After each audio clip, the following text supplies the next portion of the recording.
Hello, দেখো শাড়িটা কেমন লাগছে বলো তো একটু। পুরো টকটকে একটা রেড কালার। অষ্টমী পুজো তো রেড হবে না, এটা কি কখনো হতে পারে বলো। এটা যাচ্ছে একদম টকটকে একটা রেড কালারের মধ্যে, অসাধারণ একটা শাড়ি। দেখো পুরো গোল্ডেন জরি দিয়ে কিন্তু স্টাইপ করে বর্ডার যাচ্ছে, গোল্ডেন জরির প্লেন একটা পার। প্রত্যেকটা শাড়ির কালার কিন্তু জাস্ট অসাধারণ কালার। এই যাচ্ছে টকটকে একটা রেড, আমার তো রেড খুব পছন্দ। দেখো জাস্ট অসাধারণ লাগছে। এটা যাচ্ছে তোমার ইয়েলো কালার। দেখো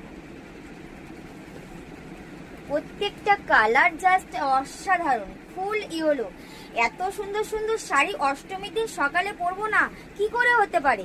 দেখো এই যাচ্ছে এই থাকছে আর একটা কালার। মানে প্রচুর কালার, যা দেখে শেষ করতে পারবে না, এত কালার।